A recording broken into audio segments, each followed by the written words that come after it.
কক্সবাজারের টেকনাফে অপহরণের 10 দিন পেরিয়ে গেলেও এখনও উদ্ধার হয়নি দুই জেলে। প্রিয়জনকে ফিরে পাওয়ার অপেক্ষায় দিন গুনছেন তাদের পরিবার।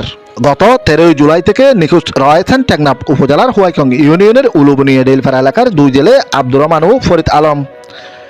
পরিবারের দাবি, প্রতিদিনের মতো নাপ নদীতে মাছ ধরতে গিয়ে তারা নিখোঁজ হন।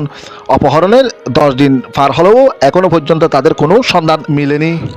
অপহৃত আব্দুর রহমানের স্ত্রী ফাতেমা বেগম বলেন, স্বামীকে ফিরে পাওয়ার অপেক্ষায় প্রতিটি দিন কাটছে তার অনিশ্চয়তায়। 5 কন্যা ও 1 পুত্র সন্তান নিয়ে তিনি এখন স্বামীর নিরাপদ প্রত্যাবর্তনের অপেক্ষায় রয়েছেন। কলেজ পড়ুয়া তানজিনা আক্তার তার বাবাকে দ্রুত উদ্ধার করে পরিবারের কাছে ফিরিয়ে দেওয়ার জন্য প্রশাসনের সহযোগিতা কামনা করছেন। অন্যদিকে অপহৃত ফরিদুল আলমের স্ত্রী জান্নাতুল ফেরদৌস বলেন, পরিবারের একমাত্র জীবিকা অর্জনকারী ব্যক্তিকে হারিয়ে 3 সন্তান নিয়ে তিনি কঠিন সময় পার করছেন। বাবার অপেক্ষায় প্রতি মুহূর্তে কাঁদছে শিশু সন্তানরা।